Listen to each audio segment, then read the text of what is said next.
Hello friends, आज हम contemporary India and education के topic role of education in the empowerment of deprived members of this society के बारे में समझेंगे। हमारे सोसाइटी में जो भी इनइक्वलिटी है, किसमें चाहे वो सोशली हो या कल्चरली हो, इकोनॉमिकल, पॉलिटिकली, किसी भी रिस्पेक्ट में जो भी इनइक्वलिटीज होती है, ठीक है, उसको सबसे पहले किसने उसके अबॉलिश किया? Doctor B.R. अम्बेडकर ने। इन्होंने जो भी हमारी सोसाइटी में सामाजिक, सांस्कृतिक, आर्थिक और राजनीतिक रूप से जो भी वंचित सदस्य हैं, ठीक है, हम क्या कहते हैं डिप्राइव्ड मेंबर, वंचित सदस्यों के लिए क्या की? उनकी इनक्वलिटी के लिए लड़ाई लड़ी। ये समाज में ये कौन कौन सदस्य हैं या कौन से वो मेंबर्स हैं डिप्राइव्ड मेंबर्स, ठीक है, वो क्या कौन कौन है? सबसे पहला है scheduled caste and scheduled tribes, अनुसूचित जाति और अनुसूचित जनजाति। Other backward classes, lower caste, अन्य पिछड़ा वर्ग, निम्न जातियां, माइनॉरिटीज एंड अल्पसंख्यक और हैंडीकैप्ड, विकलांग, इकोनॉमिक बैकवर्ड कम्युनिटी, आर्थिक रूप से पिछड़े समुदाय। ठीक है, अब हम क्या कहते हैं कि जो भी हमारी इंडियन सोसाइटी में जो कोई भी क्या है, सोसाइटी में डिप्राइव्ड लोग हैं, ठीक है, जो क्या कहते हैं, हम क्या कह रहे हैं कि वो अपनी लाइफ को अच्छे से जी नहीं पा रहे हैं, किस इस वजह से वो क्या हो जाते हैं, उनको बहुत सारी प्रॉब्लम फेस करनी पड़ती है, like frustration, aggression, inferiority complex, alienation, lack of proper social change, backwardness. तो क्या होता है कि हम क्या कह रहे हैं कि जो भी ये ग्रुप होते हैं, जो क्या है डिप्राइव्ड मेंबर्स का ग्रुप है या डिसएडवांटेज पीपुल है, वो क्या है डिफरेंट कैरेक्टरिस्टिक्स शो करते हैं, like backwardness, frustration, aggression, inferiority complex, alienation और lack of proper social change. वो क्या फेस करते हैं? पिछड़ापन, हताश, आक्रामकता, हीन भावना, अलगाव और उचित सामाजिक परिवर्तन की कमी की क्या करते हैं? विशेषता प्रकट करते हैं डिप्राइव्ड मेंबर्स। ठीक है, अब क्या है कि जो हमारा इंडियन एजुकेशन कमीशन था 1964 में, उसने भी क्या बताया कि जो शिक्षा है, एजुकेशन है, वो ही क्या है कि ये जो पिछड़ा वर्ग या वंचित और डिप्राइव पीपुल जो है वो कैसे आगे बढ़ सकते हैं, उनकी स्थिति को हम कैसे सुधार कर सकते हैं। शिक्षा एकमात्र एक ऐसा लीवर है या एक शिक्षा एकमात्र एक ऐसा साधन है, माध्यम है, जिससे क्या है हम इस डिप्राइव पीपुल या हम क्या कह रहे हैं जो बैकवर्ड पीपुल हैं या शेड्यूल्ड कास्ट है, इन सबको हम ऊपर ले जाने का काम या सक्षम कैसे बना सकते हैं? शिक्षा के थ्रू हम इन सबको क्या कर सकते हैं? सक्सेस कर सकते, सॉरी, शिक्षा के थ्रू ही हम क्या कर सकते हैं? इनको ऊपर को बढ़ा सकते हैं, ये अपने जो पिछड़ा समाज है ये आगे को बढ़ सकता है। ठीक है, ये एकमात्र शिक्षा एकमात्र साधन है जो पिछड़े वर्ग या वंचित वर्गों के व्यक्तियों की स्थिति में सुधार कर सकता है। हम कहते हैं इक्विलिटी की बात, इक्विलिटी तभी आएगी जब सबको एक रूप से लिया जाएगा। ठीक है, तो हमारी एजुकेशन सिस्टम ही एक ऐसा सिस्टम है जो इन लोगों को क्या करेगा? ऊपर को करेगा। ठीक है, और जिससे इनका शोषण जो एक्सप्लॉयटेशन होता है वो सब कम हो जाएगा, अगर ये समाज क्या हो? पढ़ा लिखा हो। ठीक है, अब क्या है, अब हम ये समझेंगे कि role of education in the empowerment of weaker section. Education का क्या रोल है इन वर्गों को, कमजोर वर्ग को एम्पावर करने का? ठीक है, सबसे पहला है promoting capacity to welcome and accept social changes. हमको सबसे पहला क्या है कि हमको अगर कोई चेंज हो रहा है हमारी सोसाइटी में, उसको एक्सेप्ट करना और उसको मतलब स्वागत उसका अच्छे से करना, उसको एक्सेप्ट करना, जो भी चेंज हमारी सोसाइटी में है इसको प्रमोट करना सबसे पहले। ठीक है, अब हम क्या कह रहे हैं कि अगर जो हमारी एजुकेशन है, शिक्षा को हम क्या कह रहे हैं? भौतिकवादी और गैर भौतिकवादी, मेटलिस्टिक और नॉन मेटलिस्टिक टेक्निक के थ्रू हम क्या कर सकते हैं? प्रोपेगेट कर सकते हैं, फैला सकते हैं सोसाइटी में। इसके लिए क्या है कि जो भी सोसाइटी में लोग हैं उनकी मेंटेलिटी को इस तरीके से तैयार करें कि वो इस सोशल चेंज को इजीली क्या कर सके? अडॉप्ट कर सके। ठीक है, तो हमने क्या समझा कि जो रोल ऑफ एजुकेशन क्या है इस वीकर सेक्शन को बढ़ाएंगे? सबसे पहले इस चीज को प्रमोट करना कि जो भी सोशल चेंज हो रहा है लोग उसको इजीली क्या करें? अडॉप्ट कर सके, इजीली उसको अंडरस्टैंड कर सके, उनकी मेंटेलिटी इस तरीके से बनानी पड़ेगी। ठीक है, दूसरा है education brings phenomenal changes in this society. हमारी जो एजुकेशन है वो क्या करती है, फेनोमेनल चेंजेस लाती है सोसाइटी में। क्योंकि क्या है कि हम कह रहे हैं कि जो हमारी शिक्षा है, एजुकेशन है, वही एकमात्र साधन है जो वीकर सेक्शन या जो हमारे डिप्राइव मेंबर हैं उनको क्या कर सके, बढ़ावा दे सके। तो हम क्या कह रहे हैं कि अगर हमारी शिक्षा का, एलिमेंट्री एजुकेशन का यूनिवर्सलाइजेशन हो, ठीक है, सार्वभौमिकरण हो, पूरी मतलब हर जगह शिक्षा, एलिमेंट्री शिक्षा प्रोवाइड की, एलिमेंट्री एजुकेशन प्रोवाइड की जाए through formal and non-formal education, education for all as well as adult education, continuing education and distance education। ठीक है, हम क्या कह रहे हैं कि अगर हमारी जो भी औपचारिक और अनौपचारिक शिक्षा के माध्यम है, ठीक है, भारत में कौन कौन से हैं वो, जैसे हमारी क्या है, प्रारंभिक शिक्षा तो हम दे ही देते हैं, उसका क्या हो, सार्वभौमिकरण, यूनिवर्सलाइजेशन हो, जो भी हम क्या करते हैं, एलिमेंट्री एजुकेशन देते हैं, चाहे वो फॉर्मल वे में हो या नॉन फॉर्मल वे में हो। उसके साथ ही इस एलिमेंट्री एजुकेशन के साथ साथ क्या, प्रौढ़ शिक्षा, ठीक है, प्रौढ़ शिक्षा मतलब एडल्ट एजुकेशन, सतत शिक्षा, continuing education and distance education, दूरस्थ शिक्षा से क्या होगा, हमारे समाज में जो भी हमारी सोसाइटी में जो भी अंधविश्वास, सकारात्मक दृष्टिकोण को खत्म करके और हमारे समाज को अभूतपूर्व परिवर्तन लाने में सक्षम होगा। कौन, शिक्षा। शिक्षा एकमात्र साधन है जो क्या ला सकती है, असाधारण परिवर्तन लाती है, फिनोमिनल चेंजेस लाती है सोसाइटी में। ठीक है, इसके लिए हमको क्या करना पड़ेगा, हमारी जो भी एजुकेशन है वो हमारी एलिमेंट्री एजुकेशन के साथ साथ adult education, continuing education and distance education को भी क्या करना पड़ेगा, उसको भी सोसाइटी में लाना पड़ेगा, जिससे क्या हो, जो भी हमारे अंधविश्वास है और सुपरस्टिशियस इंक्लूडिंग पॉजिटिव एटीट्यूड, ये सब क्या हो, चेंज हो, जिससे क्या हो, वैल्यू ऑफ लाइफ, जीवन के मूल्यों को, एंड डेवलपिंग इकोनॉमिक स्टैंडर्ड, विकासशील आर्थिक मानक and social status of weaker section of the community. तो इससे क्या हो, जो भी अंधविश्वास फैला हो, अपनी लाइफ की जो वैल्यू है, और जिससे क्या हो, जो उनकी इकोनॉमिक स्टैंडर्ड है उसको भी डेवलप करेगा। किसका, weaker section of the community, जो हमारा कमजोर वर्ग की जो सामाजिक स्थिति है, शिक्षा उसको भी क्या करेगा, दूर करेगा, जिससे ये क्या होंगे, कमजोर वर्ग क्या होगा, सक्षम वर्ग में कन्वर्ट होगा। तीसरा है, education help to remove the poverty of this section. Education अब क्या है कि जो हमारी ये अनुसूचित जाति या वीकर सेक्शन या डिप्राइव मेंबर है, इनमें कुछ क्या होते हैं, इनकी पॉवर्टी होती, गरीब होते, तो शिक्षा क्या करती है, शिक्षा इनमें क्या करती है, प्रोफेशनल एंड वोकेशनल स्किल को भी क्या करती है, इनको हेल्प करती है, इसकी ट्रेनिंग प्रोवाइड करने में, जिससे क्या हो, ये सक्षम हो, सेल्फ रिलायंट हो, और इनका क्या हो, जो इकोनॉमिक लेवल और सोशल स्टेटस है वो क्या हो, अपलेट हो।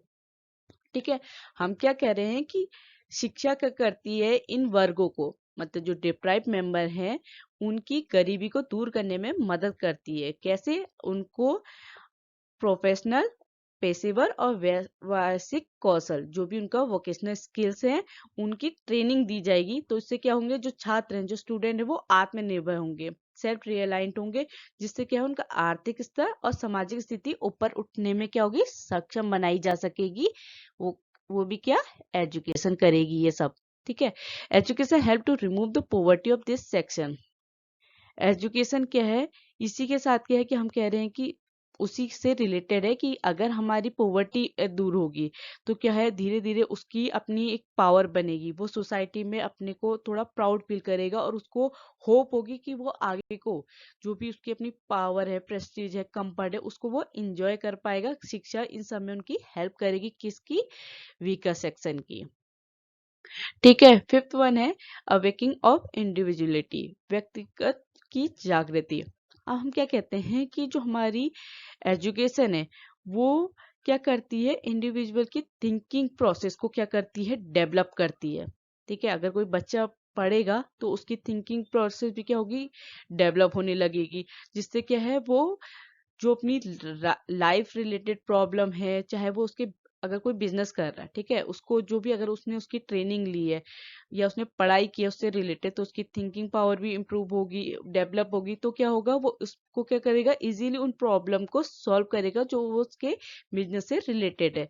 तो हम क्या कहते हैं कि जो एजुकेशन है वो क्या करती है, अवेकिंग ऑफ इंडिविजुअलिटी, व्यक्तित्व की जागृति। मतलब क्या है कि उनमें थिंकिंग प्रोसेस को क्या करती है, अवेक करती है, डेवलप करती है एजुकेशन, जिससे क्या हो, वो अपना कोई भी काम को हो उसको क्या कर सके, इजीली कर सके और अपनी जो लाइफ रिलेटेड प्रॉब्लम है उनको सॉल्व कर सके।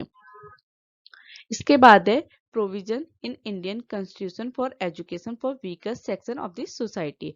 अब हम ये समझेंगे कि हमारे कॉन्स्टिट्यूशन में क्या क्या प्रोविजन है फॉर वीकर सेक्शन, जिससे उनकी एजुकेशन को क्या हो, जो हमारा कमजोर वर्ग की शिक्षा से भारतीय संविधान में क्या क्या प्रोविजन है, क्या क्या प्रावधान है उनके लिए। ठीक है, सबसे पहला है आर्टिकल 14। हमारा आर्टिकल 14 क्या कहता है, constitution of equality before the law is a basic fundamental right to everyone citizen. ठीक है, एवरीवन सिटीजन। हम क्या कह रहे हैं कि हमारा आर्टिकल 14 कहता है कि जो कानून के समक्ष क्या है, समानता है, इक्वलिटी बिफोर द लॉ। प्रत्येक नागरिक का मौलिक क्या है, मौलिक अधिकार है। शिक्षा क्या है, हर एक नागरिक का मौलिक अधिकार है और ये कानून के समक्ष क्या है, सब क्या है, इक्वल है। ठीक है, इस संविधान या इस कॉन्स्टिट्यूशन के अकॉर्डिंग क्या है कि जो हमारी अनुसूचित जातियां, ठीक है, SC ST and OBC weaker section है सोसाइटी के लिए, उनके हितों की रक्षा करने के लिए, उनके जो भी इंटरेस्ट है उनको प्रोटेक्ट करने के लिए क्या है, एक स्पेशल प्रोविजन बनाया है। आर्टिकल 14 क्या है, जो हमारे weaker section ST ST OBC है, इनके लिए एक प्रोविजन बनाया जो भी उनके क्या है, उनके जो इंटरेस्ट है उसको प्रोटेक्ट करने के लिए। ठीक है, इसके बाद जो वीकर सेक्शन के लिए प्रोविजन है वो क्या है, आर्टिकल 15। आर्टिकल 15 क्या है, जो भी डिस्क्रिमिनेशन होता है किसमें, चाहे वो रिलीजन, रेस, कास्ट, सेक्स और प्लेस ऑफ बर्थ, चाहे वो धर्म, नस्ल, जाति, लिंग या जन्म के आधार पर जो भी भेदभाव हो, इसका निषेध हो। मतलब उस हम किसी के भी धर्म, जाति, लिंग, जन्म स्थान, रेस, कास्ट, सेक्स, प्लेस और बर्थ में हम उनको डिस्क्रिमिनेट नहीं कर सकते, उनमें भेदभाव नहीं कर सकते।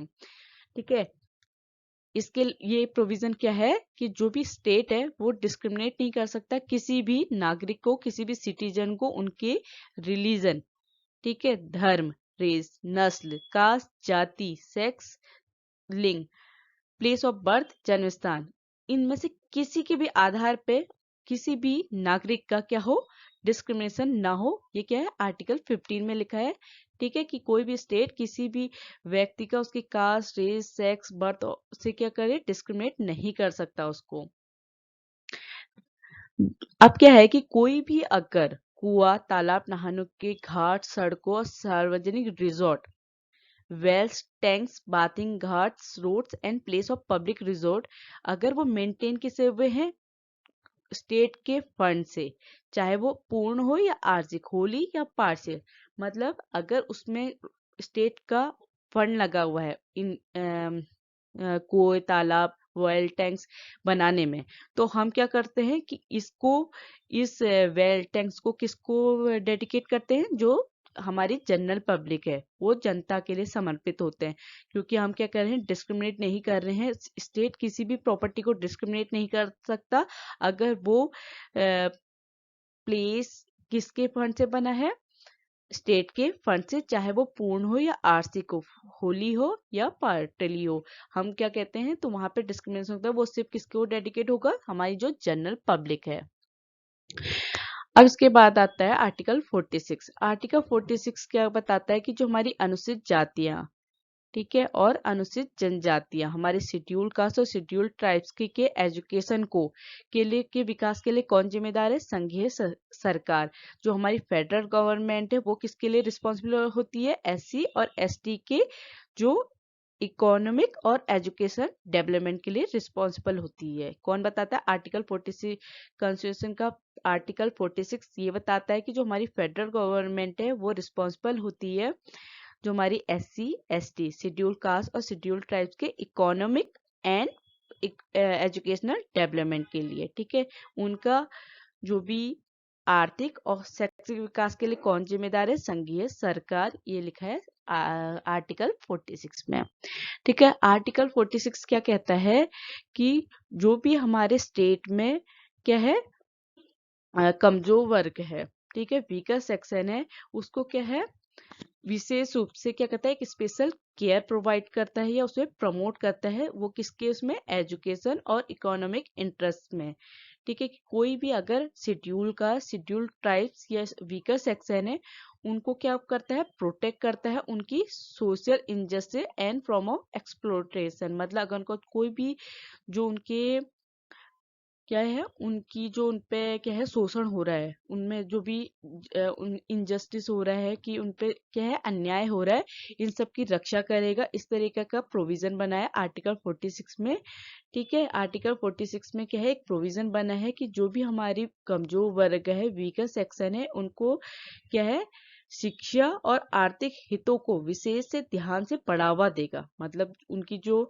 इकोनॉमिक और एजुकेशन है, उसको क्या है, डेवलप करने के लिए, प्रमोट करने के लिए स्टेट क्या करेगा, विशेष स्पेशल केयर प्रोवाइड करेगा, जिससे क्या हो, उनको सोसाइटी में इनजस्टिस, सोशल इनजस्टिस और एक्सप्लोटेशन ना हो पाए। इससे उनकी क्या करेगा, उन्हें प्रोटेक्ट करेगा।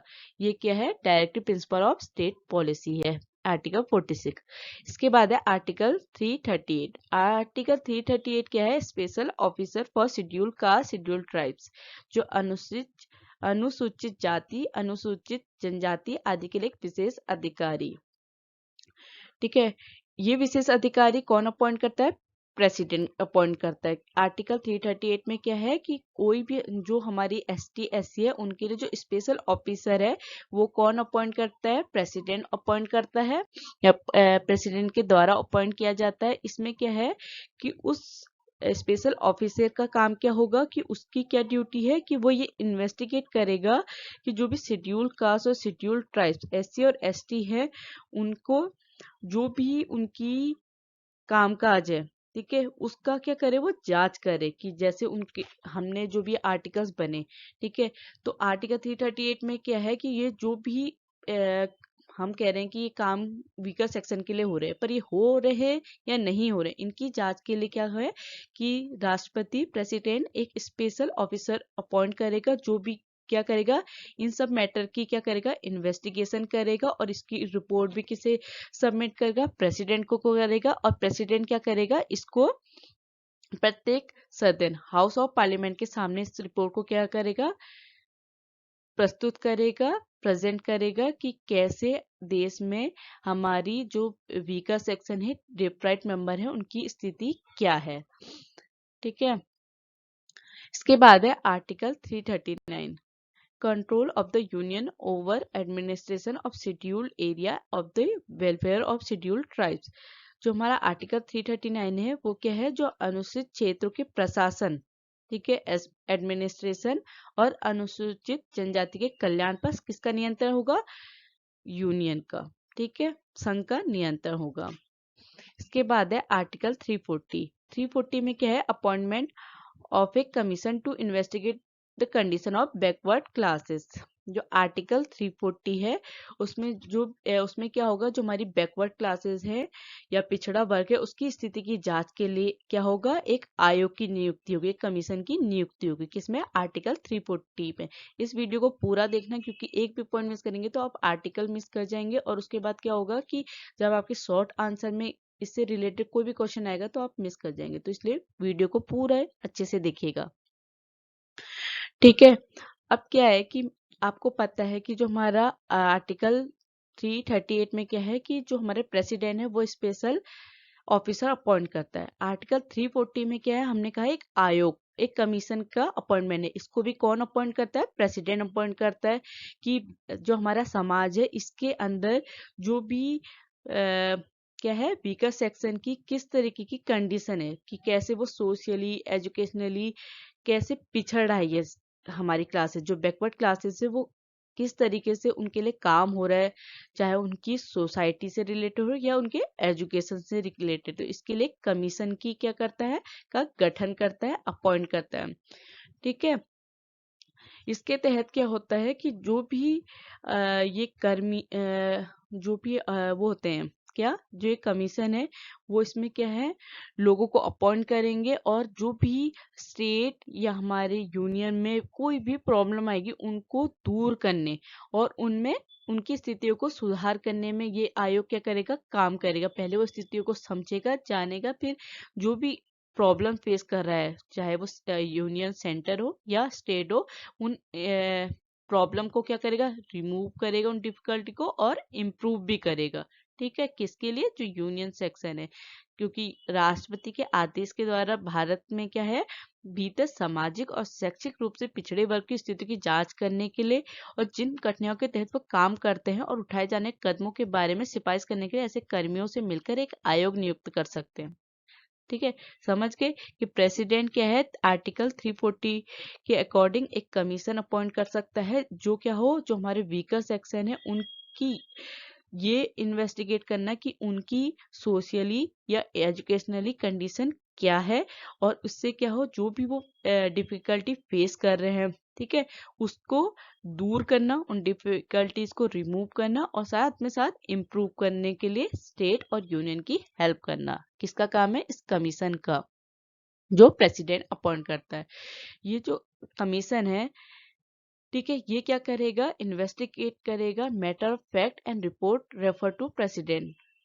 ठीक है, ये सारे मामले की जांच करेगा और इस रिपोर्ट को किसको भेजेगा, प्रेसिडेंट को, राष्ट्रपति को, और उसके बाद राष्ट्रपति इसको सदन में प्रस्तुत करेंगे, हाउस ऑफ पार्लियामेंट में क्या करेंगे, दिखाएंगे कि किस तरीके की कंडीशन है इस रिपोर्ट के अकॉर्डिंग वीकर सेक्शन की या डिप्राइव्ड पीपल्स की, मेंबर्स की। इसके बाद है एजुकेशन ऑफ माइनॉरिटीज। अब जानेंगे कि कौन कौन से प्रोविजन माइनॉरिटीज की एजुकेशन के लिए बने, अल्पसंख्यकों की शिक्षा। सबसे पहला आर्टिकल 29, ये क्या करता है, ये क्या बताता है, protection of interest of minorities, जो भी अल्पसंख्यकों के हितों के संरक्षण से रिलेटेड आर्टिकल है, आर्टिकल 29। इसमें क्या है कि any section of the citizen residing in the territory of India or any part there of having a distinct language, script or culture of its own shall have to right to conserve the same। इस article 29 के according कि भारत का कोई भी citizen हो, चाहे वो क्या हो, उसके राज्य क्षेत्र में रहने वाला, उसके स्टेट में या उससे किसी भी पार्ट से यूनियन टेरिटरी में रहने वाला हो, वो भारत का नागरिक है, तो उसका क्या है, अपनी एक विशिष्ट भाषा है, उसकी अपनी एक डिस्टिंक्ट लैंग्वेज है, उसकी स्क्रिप्ट लिपि है, या उसका अपना जो कल्चर है वो उसको क्या कर सकता है, उसको बनाए रखने का अधिकार होगा। ठीक है, क्योंकि वो क्या है, एसटी है, उसको क्या है, बहुत माइनॉरिटीज में है, कम है, तो उनकी संस्कृति, लिपि, भाषा क्या है, अपनी एक भाषा है, कम लोगों की अपनी भाषा है, पर वो उनको बनाए रखने का उनको अधिकार देता है, आर्टिकल 29। उसके बाद है no citizen shall be denied admission into any educational institution maintain by the state और receiving and out of the state fund and ground only of religion, race, caste, language और एनी ऑफ देम। क्या है, अगर कोई भी institution, college, ठीक है, किसी एजुकेशनल इंस्टीट्यूट अगर किससे रन हो रहा है, स्टेट के फंड से, चाहे वो पूर्ण या आंशिक, पार्शियली या फुली, क्या है, स्टेट फंड से रन हो रहा है कॉलेज या इंस्टीट्यूट, तो उसमें आप डिनाई नहीं कर सकते किसी भी सिटीजन का एडमिशन अगर उसका वो किसी भी रिलीजन, रेस, कास्ट, लैंग्वेज से बिलोंग करता है, तो वहां पे आप उसे मना नहीं कर सकते उसके एडमिशन के लिए, आर्टिकल 29 के अकॉर्डिंग। इसके बाद है article 30, right of minority to establish and administer educational institution. जो आर्टिकल 30 है उसमें क्या है, शैक्षिक संस्थानों की स्थापना और प्रशासन के लिए अल्पसंख्यकों का अधिकार।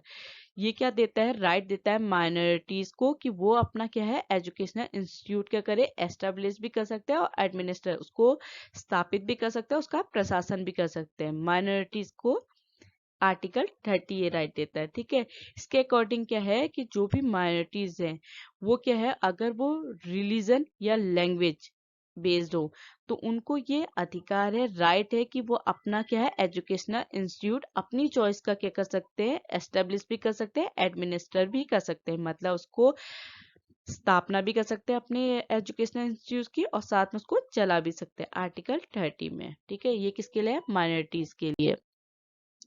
इसमें क्या है कि अगर कोई भी एजुकेशनल इंस्टीट्यूट किससे फंड से वो है स्टेट के फंड से, अगर कोई भी एजुकेशनल इंस्टीट्यूट किसके फंड पे चल रहा है स्टेट के फंड में, तो वहां पे डिस्क्रिमिनेशन नहीं हो सकता, चाहे वो किसी भी धर्म का हो या किसी भी भाषा का हो। ठीक है, चाहे वो किसी भी लैंग्वेज का हो या रिलीजन का हो, वहां पे डिस्क्रिमिनेट नहीं कर सकते अगर वो एजुकेशनल इंस्टीट्यूट किसके फंड से, स्टेट के फंड से। इस बात को याद रखना कि अगर वहां पे स्टेट के फंड से कोई कॉलेज चल रहा है तो वहां पे डिस्क्रिमिनेशन नहीं होगा, चाहे वो किसी भी कास्ट, रेस, लैंग्वेज, ठीक है, का होगा। इसके बाद है national policy of education.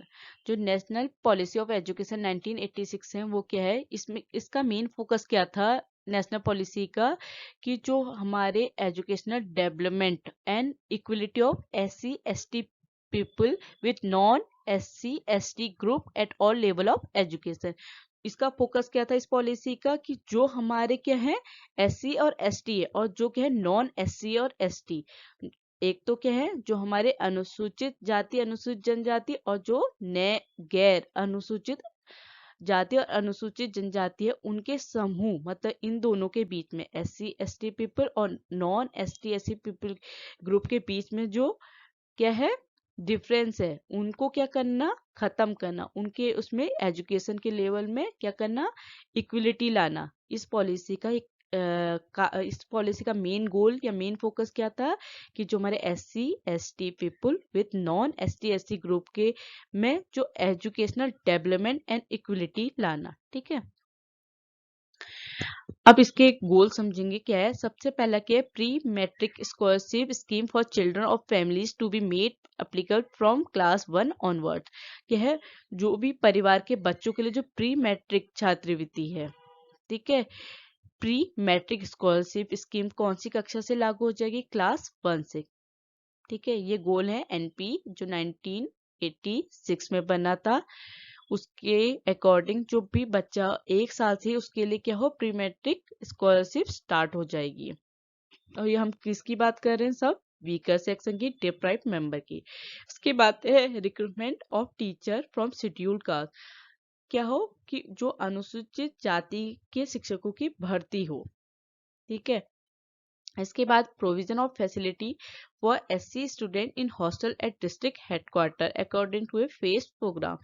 Faced program के अकॉर्डिंग क्या टारगेट था या गोल था NP का, कि जो जिला मुख्यालय हों, ठीक है, डिस्ट्रिक्ट हेडक्वार्टर हो, वहाँ पे जो अनुसूचित जाति के छात्रों के SC स्टूडेंट हो, उनके लिए क्या हो, हॉस्टल का प्रावधान, उनके लिए हॉस्टल बनाने का प्रावधान था।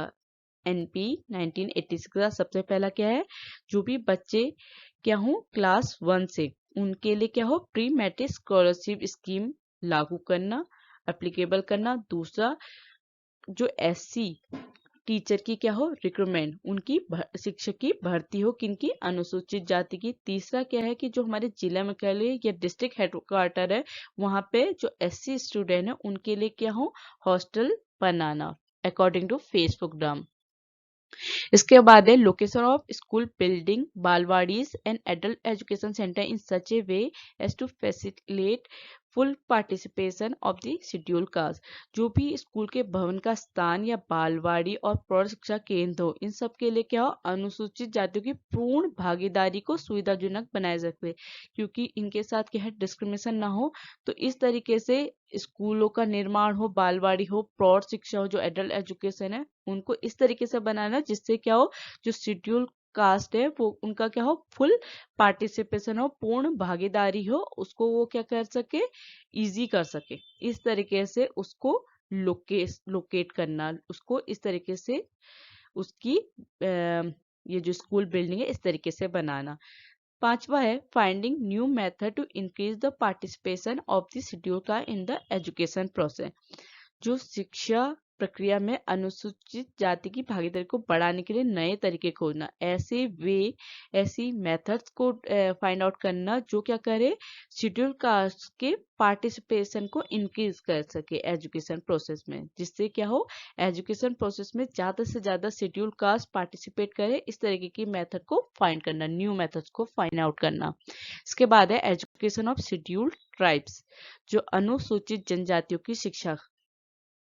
इसके लिए क्या है, priority will be accord to opening of primary school in tribal area, जो आदिवासी क्षेत्र होते हैं, ठीक है, जिनको हम अनुसूचित जनजातियां भी कहते हैं। आदिवासी क्षेत्रों में जो हमारे प्राइमरी स्कूल है उनको खोलने की क्या हो, प्राथमिकता दी जाए, उन्हें खोला जाए। प्रायोरिटी क्या हो कि जो हमारे ट्राइब्स एरिया है वहां पे क्या हो, प्राइमरी स्कूल खोले जाए। दूसरा क्या है कि जो हमारे एजुकेटेड और एंड प्रोमिसिंग शेड्यूल्ड ट्राइब्स है, जो ऐसे शिक्षित और होनहार अनुसूचित जनजाति हैं, उस यूथ को क्या करे, इनकरेज करे और ट्रेन करे, जिससे क्या कर सके, वो बाकियों को क्या करे, प्रशिक्षित कर सके, टीचिंग दे सके ट्राइबल एरिया में। पहला क्या है कि जो हमारी प्राइमरी स्कूल है ट्राइबल एरिया में, उनको खुलने में प्रायोरिटी दी जाए, उनको प्राथमिकता दी जाए किन्हें, प्राइमरी स्कूल खोलने के लिए। दूसरा क्या है कि कोई भी जो ट्राइब्स एरिया में ऐसा यूथ है जो एजुकेटेड है और क्या है, होनहार है, प्रोमिसिंग है, उसको क्या करे, इनकरेज, बढ़ावा दे, ट्रेन करे, जिससे क्या हो, बाकी ट्राइबल एरिया में क्या कर सके, टीचिंग कर सके, पढ़ा सके।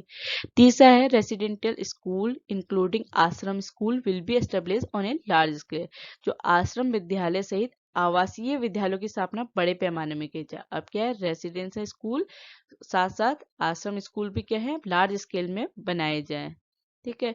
चौथा है anganwadis, non formal and adult education centre will be open on A priority basis in area predominantly inhibited by the scheduled tribes, जो अनुसूचित जनजातियां बाधक क्षेत्रों में प्राथमिकता के आधार पर आंगनवाड़ी, अनौपचारिक एंड पौध शिक्षा केंद्र खोले जाए।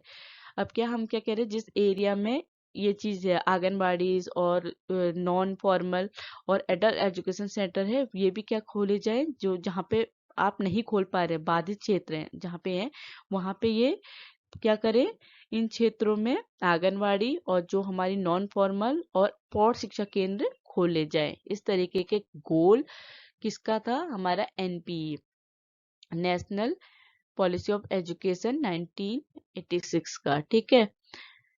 Content and value orientation of the curriculum in the respect of scheduled tribe, जो अनुसूचित जनजातियों के संबंध में पाठ्यक्रम की सामग्री और मूल्य उन्मुखीकरण, ठीक है, जो भी कंटेंट हो, क्योंकि आप उस एरिया में पढ़ाने के लिए जो भी हमको जिस तरीके का करिकुलम है उस तरीके का कंटेंट और ओरिएंटेशन क्या कराए, उस एरिया में उपलब्ध कराया जाए। उस तरह की सामग्री कहाँ, उस एरिया में शेड्यूल ट्राइब्स को उपलब्ध कराए दी जाए, ठीक है।